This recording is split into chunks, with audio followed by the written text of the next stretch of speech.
sunu borom nañ leen ko màggal kun fa yakun moom moo ñu moom mooy sunu borom nañ leen ko sàggal. Chers téléspectateurs, seen télévision RTS 2 moo leen indil programme yu bees lu ci mel ni nit ak mala. des émissions d'élevage boo xam ni dañ ci fas yéene waxtaanee bépp espèce animaux domestiques animaux sauvages ñu fas yéene ci dalal ay chercheurs ay experts ay vétérinaires ñoo xam ni seen xam-xam dafa màcc ci wàllum élevage. tey suñu premier numéro ñu ñëw fii ci bergerie Galoya fekk fi le président Abou Kane fas yéene waxtaanee xar waaye xaru laadum moo tax ñu jël comme thème génétique et amélioration.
président RTS 2 mi ngi lay nuyu di la dalal ci émission nit ak mala.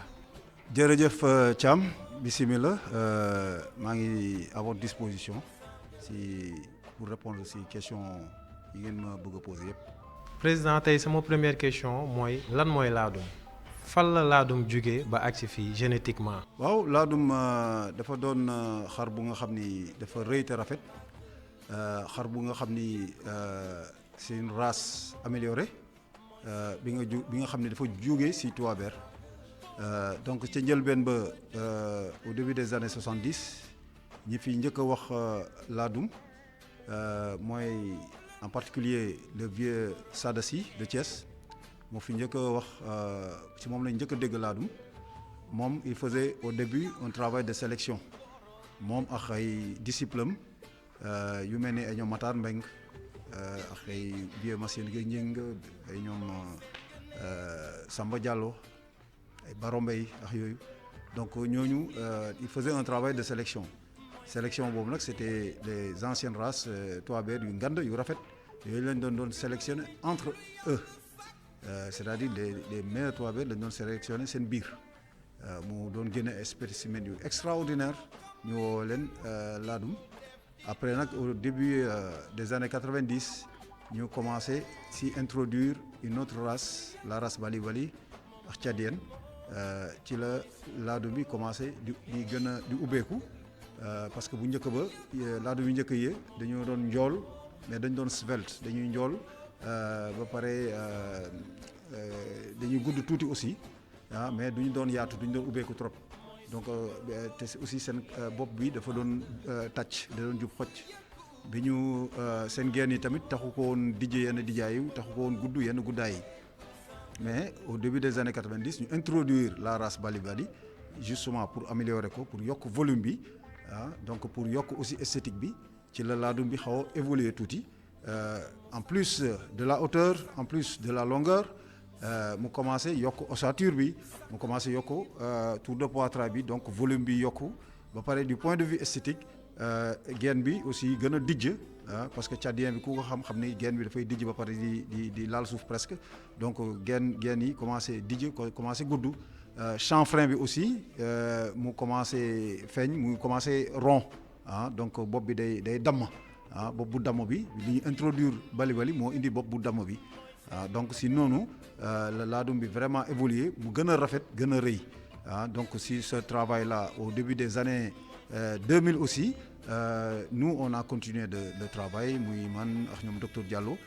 ce travail de métissage là bu ñu gis ni ñenn ñi defoon nañ ko ñun aussi on a refait ce travail là d'une manière beaucoup plus quand même scientifique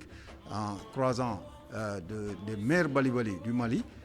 aux meilleurs laadum du Sénégal et ñuy def ay croisement demi 100 3 quarts 7 8e 15 16e ba 33 31 32e nga xam ni presque dañuy delluwaat tout temps migrant vers le laadum donc ba ñu amaat beneen laadum bi nga xam ni dafay gën a rëy ba pare gën a rafet laadum bi nga xam ni ñun jël nañ si li ñu soxloon si bali bi mooy yaatuwaay bi mooy ossature bi mooy peut-être chanfrein bi mooy genn yu dijj te guddi yi ba pare rejeté li nga xam ni soxlawuñ ko si bali bi mooy biir yu rëy yi mooy nopp yu rëy yi mooy peut-être béjjén yu tàlleeku yi donc ñu am un spécimen laadum type bi nga xam ni moom la éleveur bi gën a bëggu mooy laadum bi am tey mooy laadum boo xam ni rëy na parce que gudd na gis nañ record LCS yi ñu am léegi rëy na parce que yaatu na gis nañu record tour de poitrail yi ñu am te gis nañ aussi poids record yi ñu am léegi avec plus de presque 175 kilos avec des tours de poitrail cette année de 151 centimètres laadum yi gën nañu rëy encore parce que léegi la ñu gën a kawe gis nañu ren xar bi gën a kawe ci Sénégal def na hauteur 120 centimètres boo xam ne du amul fenn dans le monde donc tey jii gën na rafet encore parce que gis nañu tey jii geen yi gën nañu gudd gën nañu dijj gis nañu tey bopp yi gën na damm avec fanon bi béjjën yi gën na rafet ainsi de suite donc tey jii on a un beau spécimen laadum bi nga xam ni à travers ce métissage là moom la ñu am léegi donc laadum c'était au départ un travail de sélection ensuite ça a été un travail d'amélioration avec le métissage ba tey jii ñu am le prototype laadum tant désiré par l'éleveur sénégalais. Président tey bëggoon naa xam génétiquement naka la ñuy travailler longueur cervico-sacrale ci xar yi ak aussi tamit poids bi naka la ñuy def ba liggéey ko ak hauteur bi au garrot. waaw kii bi critère bu nekk soo ko bëggee améliorer bon je dirais pas que c'est banal mais c'est pas compliqué parce que tey jii su fekkee sa xar yi am nga benn critère par exemple njool nañu wala yaatu nañu te gudduñu boobaa pour génétiquement pour nga améliorer ko da ngay indi benn géniteur bi nga xam ni lignée bu mu bokk ñoom ils sont très forts en LCS gudd nañu lool te loolu dafay dëggu si ñoom parce que léeg-léeg nga gis xar boo xam ni gudd na mais xëy na du dëggu si moom trop parce que xar bi day fekk peut-être papam rek moo gudd moom mu xëy rek gudd fekk yaay ji wet bi dafa gàtt fekk lignée ñoom yaay bi yëpp seen wet dafa gàtt boobu y a de fortes chances su la juralee mu indiwaat la ay wet yu gàtt bien que moom wetam gudd na mais su fekkee dëggu na si moom mooy xar bi lignée bi bu mu bokk souche bu mu bokk muy côté yaayam muy côté papam dañoo gudd donc xar bi géniteur boobu bu fekkee moom dafa gudd ba pare yaayam gudd papam gudd maamam yi gudd boobaa boobu y a de très fortes chances su tëbee xar mu génnewaat loolu parce que dafay imposer boppam parce que li mu am dafa dëggu si moom donc soo amee xar bi nga xam ni dafa forcer yenn critères yi nga bugg a dugal critère bu bees da ngay dugal mâle bi nga xam ni dafa am critère boobu te mu dëggu si moom donc c'est comme ça qu'on améliore LCS bi soo ko buggee améliorer noonu ngay def soo buggee améliorer hauteur bi noonu ngay def soo buggee améliorer aussi tour de poitrail bi noonu ngay def man pour illustrer loolu man à un moment donné tout au début bi may la lignée bu ma njëkk a liggéey lignée góor gi la dañu amoon code place am nañ tour de poitrail am nañ ossature et tout ils étaient très forts mais à un moment donné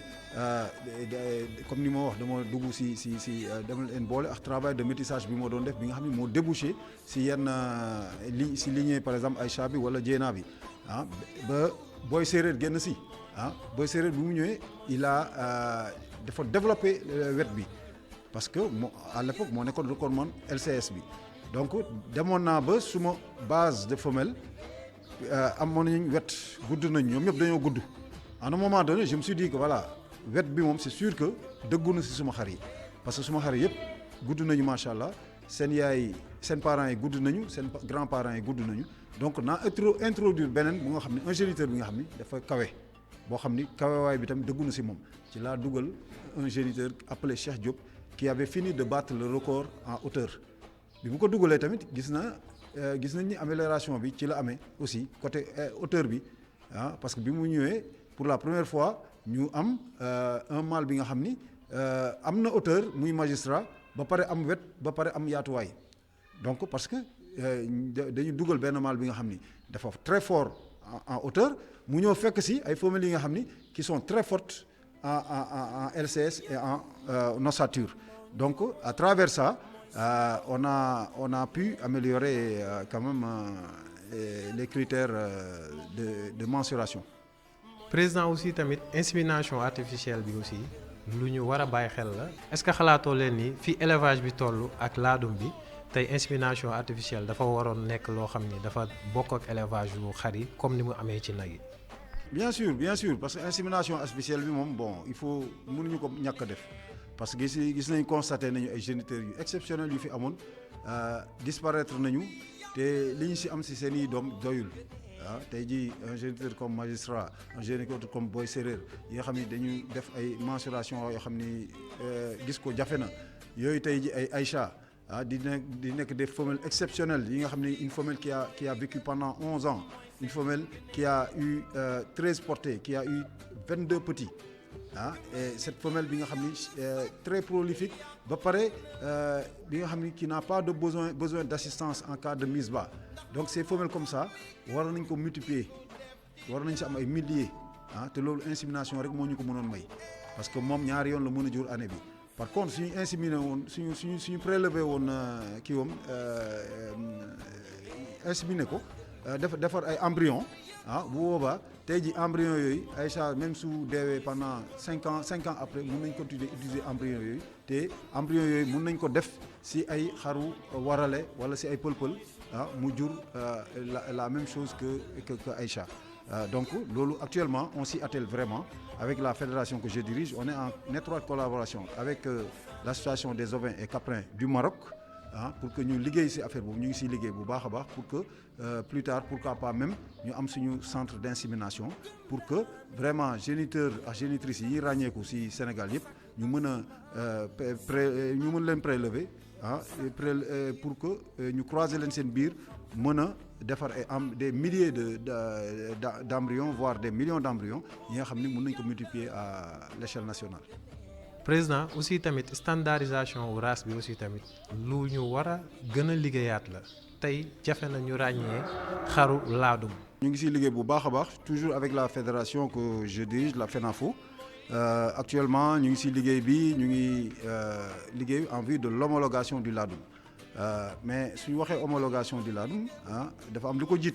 ko jiitu mooy caractérisation bi il faut que laadum ñu caractériser ko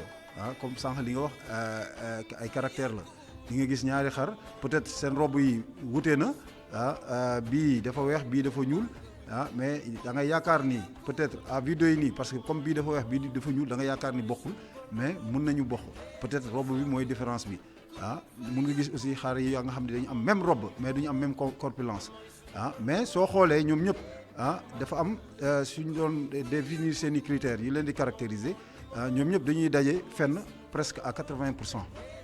Donc loolu mooy wone une certaine homogénéité loolu nag critères yooyu nag il faut que ñu teg ko mu leer d'une manière scientifique et claire mooy loolu mooy caractérisation bi donc ñu xar yi ñu ne laadum bi nii lañ koy mandargale donc caractérisation bi ñu ngi koy def d'une manière très large comme laadum bi dafa yaatu dafa bëri ay façon mais lu mu bëri façon yëpp fu ñu ko gis ràññee ko tey ji laadum bi soo ko dugaloon si benn nga jël benn laadum dugal ko si troupeau 1000 toiber wala 1000 pël-pël di nga ko seppi nga xam ni bii mooy laadum bi naka noonu soo jëloon benn toiber wala benn pël-pël dugal ko si cheptelu 1000 laadum tamit dina nga mën a seppi nga ne bii bokku si donc mandarga nañ ko caractérisation bi suñ ko defee nag d'une manière officielle après nag dès l'instant que comme ni nga wax nii si biir laadum yi dañoo wutante tuuti dañoo xam am ay différences yu ndaw bu boobaa différence yooyu tamit dañ koy ràññee loolu mooy catégorisation bi boobu mooy deuxième phase bi mooy catégorisation ñu def ay catégories yu bëri bu ñu waxee catégorie nag bu boobaa dañu naan bii mooy catégorie première bii mooy catégorie deuxième bii mooy catégorie troisième maintenant première catégorie bi bien sûr c'est sûr que mooy nekk xar yi nga xam ni ñooy gën a rëy ci côté critère bi mensuration bi mooy hauteur yi longueur yi ak largeur bi aussi côté robe bi côté boobu esthétique bi aussi am na ay robe yu ñu gën a ràññee par exemple xar bu weex wala xar bu noir et blanc wala bu am teg bi yooyu la ñu gën a ràññee yooyu la ñu gën a bëgg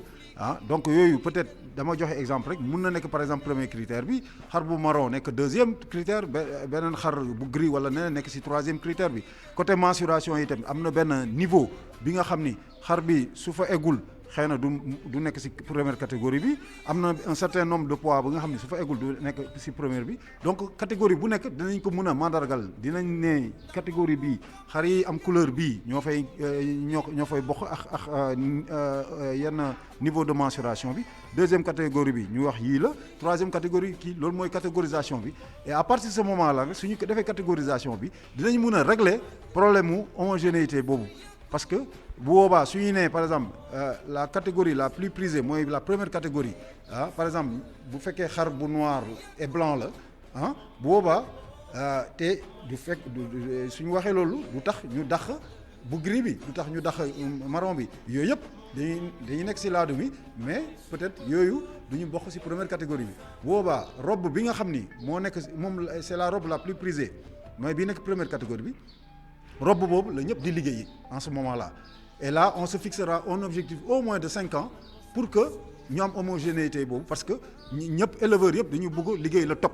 et le top bu fekkee dañu ne xar bu noir et blanc la bu am teg bu boobaa ñëpp moom la ñuy liggéey et tout le monde va tendre vers ça et dès l'instant que tout le monde va tendre vers ça en ce moment-là on aura cette homogénéité là bu boobaa dinañ dem ba nga xam ni xar yëpp ay nuróol ñooy nuróo robe ñooy nuróo morphologie ñooy nuróo yëpp et en ce moment-là on aura un label laadum sénégalais donc pour un peu répondre à votre question. Président tey ban impact la élevage yu laadum mën a apporter économie Sénégal aussi tamit ak cheptel bi ak aussi jeunesse su Sénégal. mais impact bu doy war parce que tey jii soo xoolee man dama koy faral di wax au début des années 2000 il y avait quelques bergeries dans la région de Dakar su bëree ba bëri les bergeries yi nga xam ni quand je dis bergerie mun na nekk bergerie comme fii nga xam ni c'est un endroit spécialement dédié aux animaux mun na nekk aussi si kaw ñii di def seen xar si kaw terrasse def fa benn ay enclos loolu tam bergerie la donc au début des années 2000 mais bergerie le nombre de bergeries yi amoon au niveau de la région de Dakar mais ça se comptait bon su bëree ba bëri bon il y avait pas une cinquantaine il y avait pas une cinquantaine dama koy faral di wax ma ne boobu ñun suñu jógee benn dimanche en une demi-journée on pouvait faire le tour de tous les éleveurs de la région de Dakar aujourd'hui en une semaine tu peux pas faire le tour des éleveurs d'une seule commune de Dakar lu ko waral parce que kii bi nombre d'éleveurs yi dafa multiplier wu entre 2000 et maintenant parce que boobu bi ñu doon ràññee une cinquantaine d'éleveurs laadum dans la région de Dakar aujourd'hui dañuy ràññee ay dizaines de milliers d'éleveurs je dis même pas de moutons mais dizaines de milliers d'éleveurs dans la région de Dakar donc si on parle de dizaines de milliers même tey jii lu mu dee je suis convaincu qu'il y a au moins 10 000 éleveurs dans laadum dans la région de Dakar ces 10 000 éleveurs de laadum affectés ku nekk parce que là c'est ça la moyenne ku nekk nga jox ko 10 sujets ça fait 100 000 sujets rien que dans la région de Dakar nga jox nga 100 000 sujets yooyu nga affecté ko aujourd'hui sujet bu nekk 500 000 ça c'est la moyenne aussi ça fait facilement 5 milliards donc loolu te man xam naa ne ëpp na foofu de très loin donc du point de vue du nombre d'éleveurs ou de bergeries ça s'est multiplié d'une manière exponentielle du point de vue du nombre du cheptel laadum ça s'est multiplié d'une manière extraordinaire du point de vue aussi économique mais beneen affaire la parce que tey jii fu bergerie yi yokkuwee création d'emploi day am parce que bergerie yi dafa am ay employés yu leen di gérer fu bergerie yi yokkuwee création d'usine am fu ñu waxee création d'usine aussi toujours emploi am parce que tey jii en 2000 peut-être qu'il y avait deux ou trois usines en 2000 par exemple il y avait juste 2 usines yu fi doon def aliment te boobu sax mën nañu wax peut-être kenn sax moo si gënoon ràññeeku muy Grand Moulin ñeneen ñi c'était peut-être des usines yi nga xam ni bon dañuy traiter ay lu mel ni Sonacos dañuy traiter seen gerte suñu paree génnee du tourteau d'arachide mais en réalité presque il y avait que Grand Moulin donc maintenant il y a au moins une quinzaine de minoteries yoo nga xam ne dañuy def aliment te minoterie bu nekk day employé au moins 100 personnes donc du point de vue création emploi affaire bi joué na si bu baax leneen lii mooy il y a eu création de revenus parce que on voit de plus en plus nit ki jaay xar dem si makk nit yi jaay xar takk si jabar nit yi jaay xar régler si ay problème mu famille am donc du point de vue économique loolu daf si am kii maintenant leneen li mu si yokk y a eu des métiers dérivés grâce à l'élevage laadum parce que tey jii grâce à l'élevage laadum y a beaucoup de jeunes yi nga xam ni yéen a dem à l'étranger tey jii ñu ngi occupé wu te di si tedd y a des jeunes actuellement yi nga xam ni lan mooy seen liggéey jaar si bergerie di defal xar yi comme lu ñuy wax pédicure manicure tey jii dagg wey wala recadrer corne xar yi loolu mooy seen liggéey te ils gagnent bien leur vie si loolu am na ñoo xam ne tey ay jeunes yi nga xam ne dañu am ay des mini fabriques uniquement pour defar ay colliers pour xar yi pour defar ay jatang pour xar yi pour defar ay yeneen accessoires yi nga xam ne pour xar yi la te ñooñu gis ngeen leen si foire bi ils gagnent bien leur vie am na ñoo xam ne tey jii ils ont leur mini fabrique lan la ñuy def ay mélange spécifique pour les laadum jël mboq jël leneen kii def si ay oligo éléments defaral seen bopp mélange di koy jaay éleveurs yi loolu mooy seen liggéey tey jii y a de plus en plus de techniciens en élevage ñi nga xam ne c'est des gens qui avaient peut-être le niveau BFM wala le niveau entrée en sixième wala juste à bac bi mais ils se sont fait former par les cabinets dans les cabinets vétérinaires ñëw tey jii génn comme technicien y en a beaucoup maintenant et qui sont uniquement dans le milieu laadum. Au début des années 2000, je me rappelle très bien qu'il n'y avait pas assez de vétérinaires, mais les vétérinaires, ils avaient du mal à trouver du travail. Mais aujourd'hui, il y a eu beaucoup plus de vétérinaires, ben vétérinaire du chemin. Au contraire, on a un manque criard de vétérinaires. te macha allah ñoom ñëpp ñu si gën a bëri ñu ngi tedd ñi nga xam ne vraiment ñu ngi liggéey si laadum bi macha allah ils n'ont rien à envier aux autres donc soo xoolee loolu yëpp on peut dire que vraiment laadum bi am na impact bu extraordinaire si économie Sénégal. merci beaucoup ñu ñëw ci suñu rubrique santé.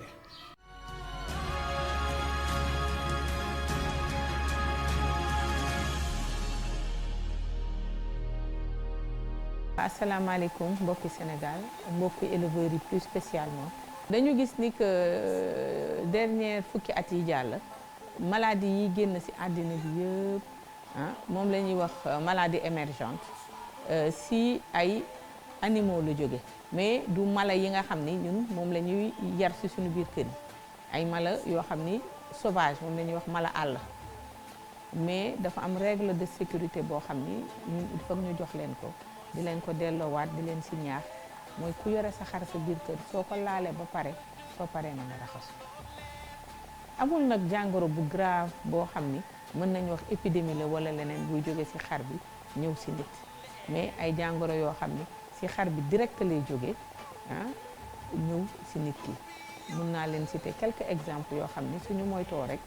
mun nañ si génn damay commencer par feebaru der yi li ñuy wax champignon xar bi mën na am ay teeñ nga ngi raay xar bi teeñ yooyu ñëw ci sa loxo su fekkee soo paree raxasu woo après ma ñëw ci wàllu saan yi xar bi mën na am ay saan yoo xam ni yow su fekkee ni da nga ko laal walla laal li ñuy wax gannaaw toolam yi te raxasu woo saan yooyu mën na accroché wu ci ñëw yàpp bi aussi mën na am ay saan yoo xam ne yow soo ko toggulee ba mu ñor mais chance bi ñu am mooy ñun Sénégal dañuy togg ba mu ñor soo ko toggulee ba mu ñor soo ko consommé saan yi mën na jàll ci yow màgg ci yow mooy ay genre teñaa ak xeetu saan yooyu beneen charte bi may ñëw ak yéen mooy xar su fekkee ni comme ñun tudd tabaski occasion yu bari dañuy jël xar bi rey ko ci suñu biir kër ci ay fête yu bari dañu jël xar yi rey ko ci suñu biir kër daal di ko consommer ci saa si lekk ko ci saa si loolu dafa am ay charte parce que xam nga xar lekkkatu ñax la donc réservoir am yi nekk ci biiram yi dañu rëy donc dañuy wax ni xar balaa nga koy rey war nga toog ñaari fan doo xam ni doo ko jox mu lekk doo ko jox mu naan pour réservoir yooyu yëpp jeex génn nga xam ne yow soo reyee xar bi da ngay mën a fees rapidement dindi biir yooyu mën a consommer xar bi te du am benn contamination si wàll boobu mun nañ wax waxu salmonellose mun na jàll foofu ñu jóg aussi si mode fees bi su fekkee kii fees xar bi day jël di ëf loolu dañ koy tere di ëf ba der bi jóg kooku su fekkee nit boobu am na feebar si ëf bi mën na jàllale feebar boobu si der bi ñiy lekk xar bi ñoom tamit am feebar boobu après mën nañ jàll si kaawu yenn feebar yi nga xam ni si deret lay nekk mën naa jël tétanos bi nga xam ni moo gën a gaaw sa xar su fekkee da nga ko fekk mu feebar mu am benn maladie comme tétanos mën nga ko consommer mais dafa am façon boo koy toggee ak durée de temps boo koy toggee ak noo koy def pour ñu mun a consommer yàpp boobu mais loolu nit ki mënul jël décision moom kenn il faut su amee dut xaram feebar mu bugg ko rey pour lekk ko mu woo vétérinaire wala mu woo benn professionnel kooku xool ko mën ko jox conseil fi may mujjee nag mooy ñi nga xam ne dañuy yar seen xar yi ci seen biir kër yi di dem di jënd garab fu leen neex piqûre xar bi defal ko ay traitement ba pare rey ko ci saa si bëgg ko lekk dafa am ay garab yoo xam ni su ko xar bi lekkee dafay am temps boo xam ni il faut nga xaar ko ba mu rees ci yaramam pour yow nga mën ko lekk loolu moo indi concept bi nga xam ni moo xew ci àddina bi One Health benn àddina benn wér-gu-yaramu nit ñi ak wér-gu-yaramu mala yi ñoo bokk moom mooy concept One Health bi nga xam ni si ñu bëri si la ñuy liggéey dafa dem surtout si kaawu antibiotiques yi parce que antibiotiques yi dafa nekk ay garab yoo xam ni di nga gis éleveurs yoo xam ni nu leen neex lañ koy utiliser seen xar feebar ñu dem jëndi antibiotique jël ko piqûre ko tanewul mu ne xaaral ma rey ko ma lekk ko il faut que nit ñi comprendre que garab boobu nga piqûre xar bi ni mu desee si yaramu xar bi yow soo consommé yàpp bi noonu lay ñëwaatee si yow te loolu en cas de feebar mën nañ jël molécule garab boobu di la utiliser pour faj la yow mu bañ moo tax dans le monde entier concept One Health bi daal di ñëw.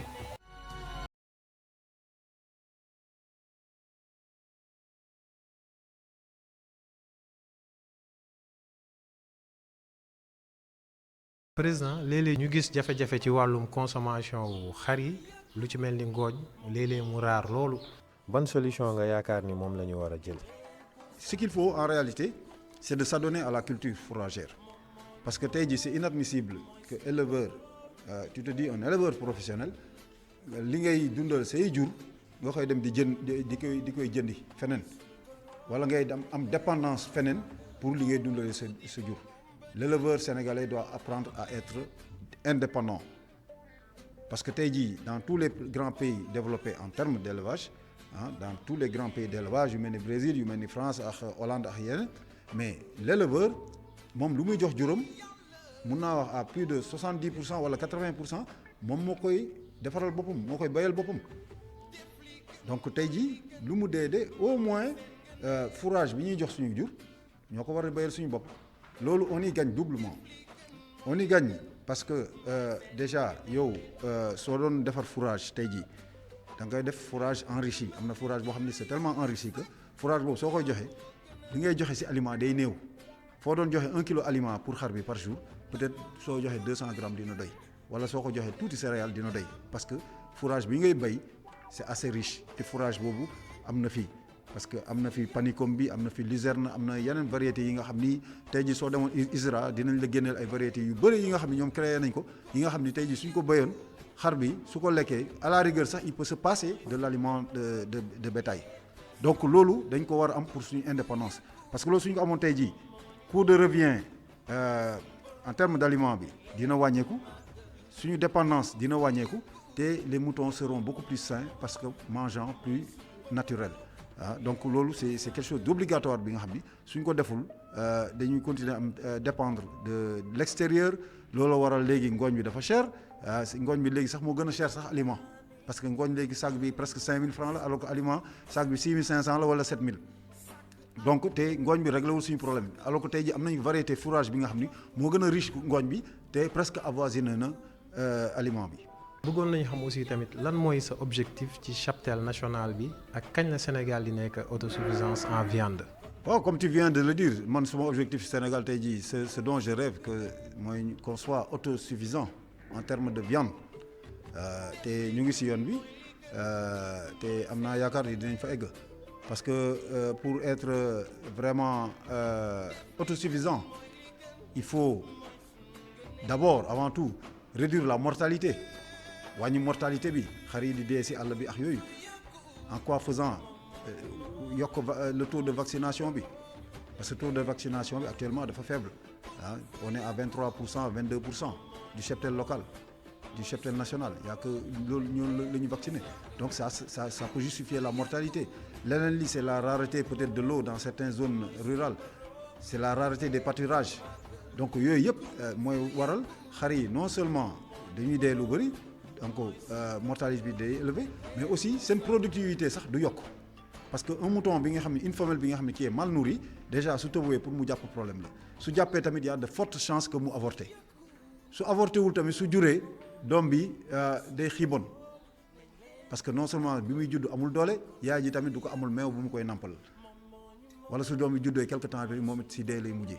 donc loolu yëpp dafay jouer si autosuffisance bi donc il faut ñu régler problème boobu en quoi faisant yokk taux de vaccination bi yokk pâturage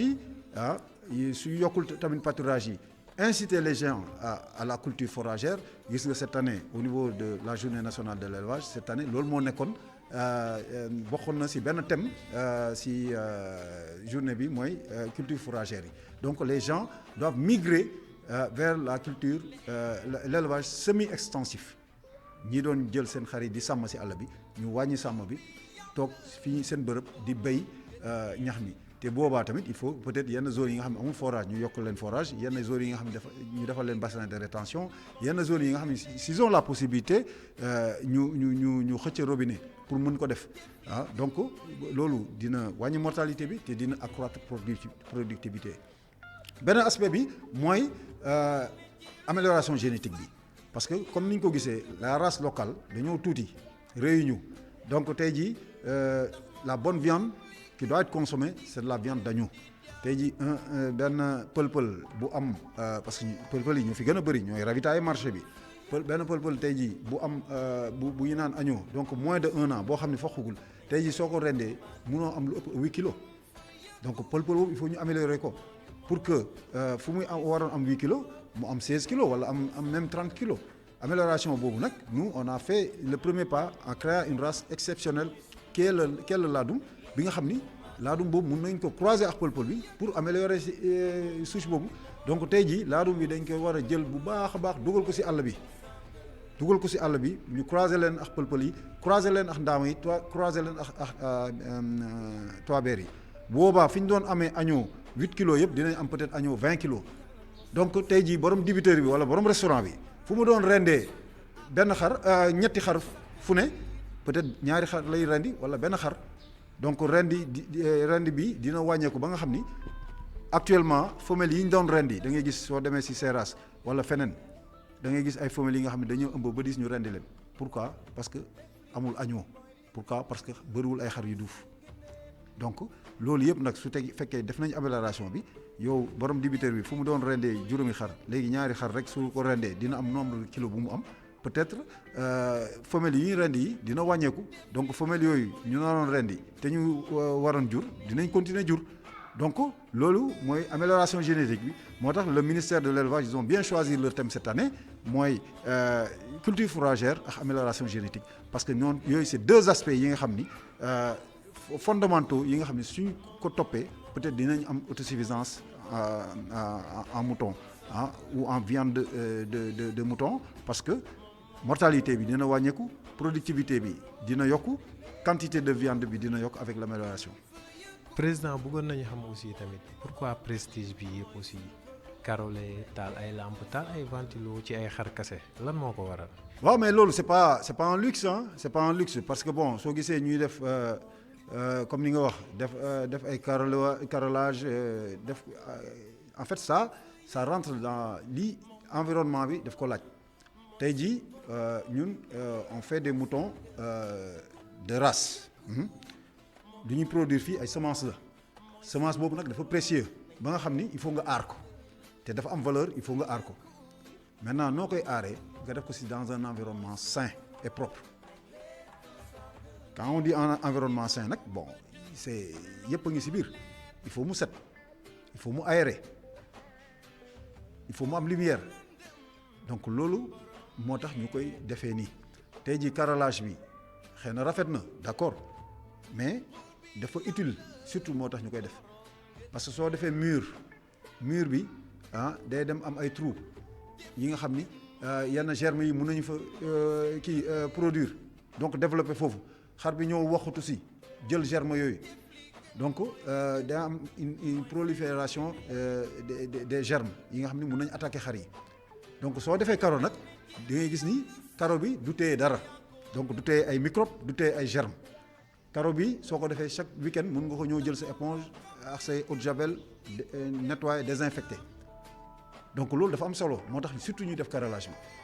bi leneen lii tamit mooy gis nga ay espace ñu ngi def grille bi def kii c'est pour l'aération aération bi dafa baax ci xar yi parce que xar yi comme amuñu possibilité yóbbu leen dans la nature ñu dem fu féex wala dem ci suufu garab yeeg yooyu dañ leen tëj suñu leen tëjee tamit suñu leen tëj dafa war a aérer donc ñu am péex mu féex loolu tax ñu ubbi ay fenêtre ubbi ay grille def lépp maintenant nag suñ defee loolu tamit il faut que ñu may leen ñu sentir tuuti ñu ngi seen milieu naturel moo tax ñuy def yenn ëkk yi soo leen gisee ëkk yi ñuy def ci diggu kii yi c'est ça c'est pour leur permettre ñu gratter wu ñu waxatu parce que carreau bi mënuñu ci waxatu parce que ñagasul donc loolu yëpp day yokk day wàññi stress su xar bi donc lu wàññi stress su xar yëpp day yokk sa productivité donc litière bi tamit même chose soo gisee litière bi fi ñuy tëdd soit xollitu gerte lay nekk wala kopp wala suuf bu set parce que loolu aussi dafa war a set te loolu pour mu set aussi il faut que vraiment mu am aération ngelaw bi di koy ëpp muy fendi donc yooyu yëpp dafa am solo lumière bi aussi da nga si war a jouer bu baax parce que xar dafa war a am lumière baax na si moom si yaramam mais baax na surtout pour muy gis pour muy xam fu muy teg tànkam donc indépendamment de tout cela nag maa ngi wax aussi même plafonnier yi yu ñuy def ventilo yi mais parfois day tàngaay bi nga xam ni xar bi si boppam daf koy soxla nit nu mu soxla ventilo xar bi noonu la ngay soxla parce que ventilo bi day réguler climat bi rek pour nga xam ni ventilo bi xar bi amal na ko njëriñ saa yu ñu taalee ventilateur bi xar yi dañuy regrouper wu côté bi ventilo bi di ëpp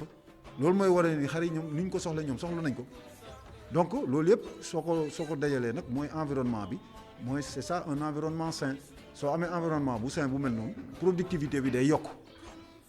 parce que boobaa y a moins de maladies feebar yi dina wàññeeku parce que li doon yombal feebar yi yëpp yow écarté nga ko productivité bi day yokk parce que tout simplement xar bi il est à l'aise il dort tranquille donc il est moins stressé donc il mange bien parce que le mouton su stressé du lekk après da ngay indi yeneen répercussion mën na ko indi ay toxémie indi ko yeneen problème wala manque de calcium ak yooyu donc su stressé wul nag day lekk normal su tàngee tamit il est tellement mal à l'aise que du mën a lekk wala su ëmbee muy avorté wala yu demee noonu donc cas yooyu yëpp soo ko defee dina la teggeeku grosso modo soo amee un environnement vraiment sain xar bi da ngay maximiser la productivité parce que le mouton est bien à l'aise maintenant nag beneen aspect bi li c'est l'aspect marketing parce que aussi quand tu as une bergerie nga am ay sujets yu baax aussi pour les mettre en valeur il faut nga teg leen fu rafet te loolu aussi le visiteur qui vient wala le potentiel client qui vient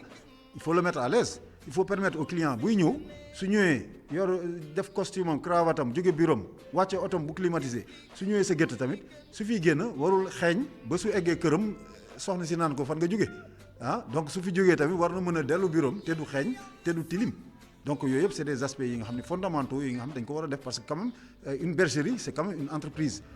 soit on est éleveur professionnel ou on l'est pas et quand on est professionnel il faut l'être du début à la fin du début à la fin mooy nga am jiw bu baax am joxe aliment bu baax defar gétt bu baax am ay ouvriers yu baax ah yow si sa bopp nga nangu see sonn avec un bon suivi. def nañ tamit interview ak benn imam nañ ko dem déglu te ñëwaat.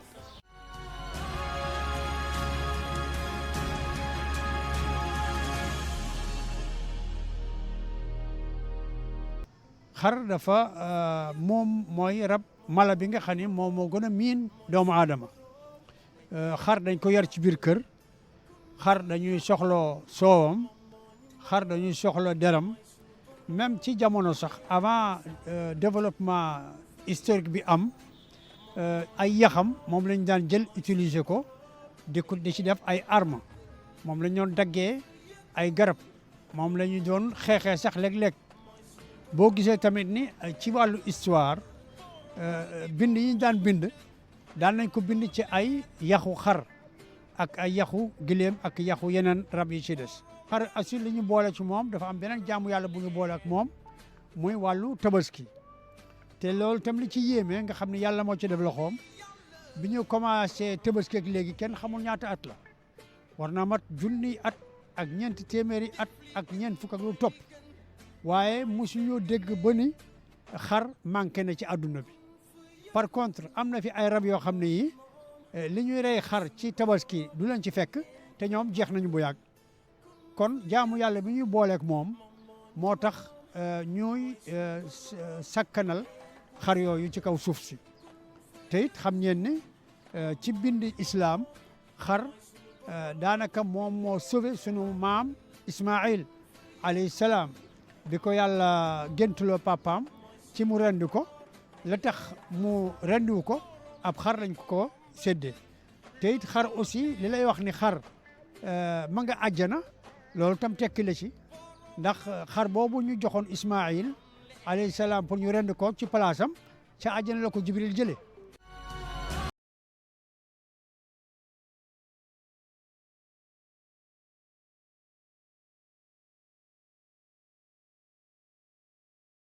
nga xam tey naka la ñuy sampee bergerie ndax da ngay njëkk jënd ay femelle wala mâle bu baax ngay njëkk wut ndax loolu aussi tamit dina jariñ débutant yi nga xam ni dañu bëgg a lancer wu ci élevage. Bon là tout dépend des moyens mais bon sooy démarrer moom minimum le minimum c'est avec un couple l'idéal c'est avec peut-être un mâle et deux femelles un trio voilà donc maintenant nag tout dépend des moyens. bu fekkee da nga am moyen def démarrer ñett benn mâle ak ñaari femelle bu fekkee am loo wala benn mâle ak ñeenti femelle wala fukki femelle ça dépend si moyens yi parce que benn mâle mun na tëb 10 ba 20 femelles donc soo amee moyen mun nga am un bon mâle avec autant de femelles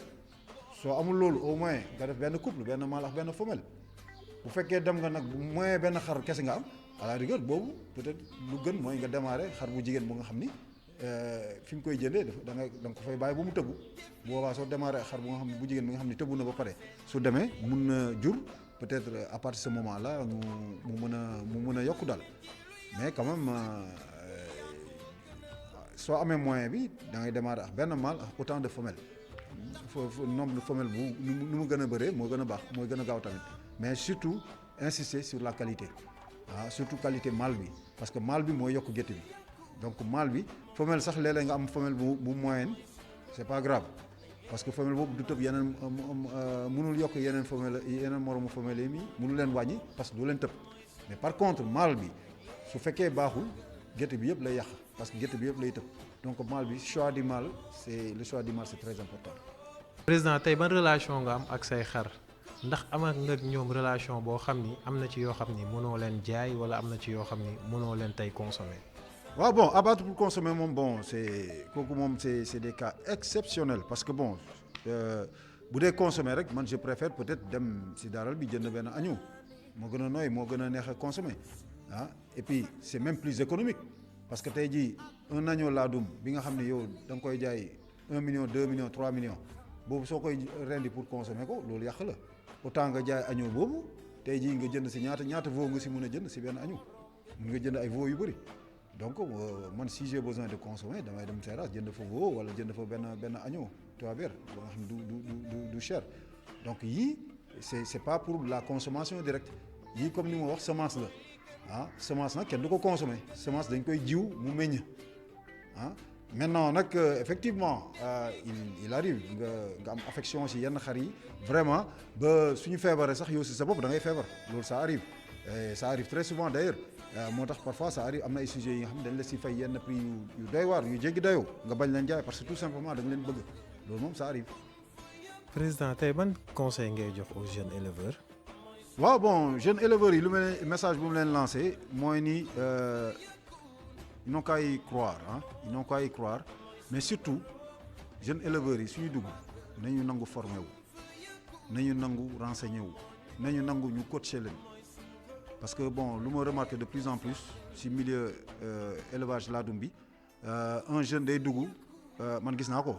dama gis un jeune boo xam day dugg fii ñëw fii di may laaj quelques conseils 6 mois après ce même jeune là vient pour me conseiller ne ma mais grand bii jox ko garab bii jox ko def lële wala croisel bii ak bii donc les gens ils sont un peu pressés tey jii automédication bi dafa bëri ci milieu bi d'ailleurs il y a beaucoup d'éleveurs qui se font appeler vétérinaires docteurs te yàgguñu ci élevage bi donc loolu yëpp li ko waral mooy ñàkk jàng bi les gens sont trop pressés sooy ñëw da ngay jàng d'abord élevage c'est une science donc nañu nangu formé wu ñu bëri tey jii taux de mortalité bi dafa élevé trop pourquoi parce que éleveurs yi amuñu formation bu doy man parfois damay dem ci yenn bergerie yi mais c'est aberrant soo gisee seen mode d'alimentation wala seen environnement beeg yooyu nga xam ni kii dafa comprendre donc li may ñaax jeunes éleveurs yi nañu jàng bi nag mooy nga dem ci ki la gën a xam nga koy laajte faut pas avoir la curiosité de demander nga dem ci cabinet vétérinaire yi di laajte man à mes débuts ndem ci yàlla docteur professeur Soury Gueye bureau am laa defoon suma grand place su ma amee temps libre rek damay dem toog foofu waxtaan ak moom pendant 3 heures 4 heures de temps wala week-end jot ma dem ci docteur Diallo moo tax may naan docteur Diallo c'est mon maître may dem ci moom waxtaan ak moom pendant ay heures wala su ma toogee temps libre jël suma téléphone woo ko daan naa woo docteur Diallo ba mu nee ma xanaa yow doo fay téléphone donc loolu yëpp pour jàng la ah te ba tey ñun ñu ngi jàng donc jeunes yi nañu jàng nañ nangu jàng élevage bi science la ah il faut nga jàng nga comprendre li ngay def pour que nga mun see réussir. macha allah président RTS 2 mi lay jaajëfal di la remercier bu baax ci sa disponibilité. jërëjëf émission Nit ak Mala di leen di wax rek ñu ngi seen ginnaaw di leen di encourager ca kaw ca kanam. chers téléspectateurs seen télévision RTS 2 tey lii la leen indiloon ci seen émission Nit ak Mala tey ñu waxtaanee ci woon xar boo xam ni ñu ko ñëpp xam ko ci turu laadum. émission Nit ak Mala nag da di émission boo xam ni chaque espèce dinañ ko jël waxtaanee ko ñu leen di jox rendez-vous dans un mois may gërëm sama équipe technique bi ma àndaloon yépp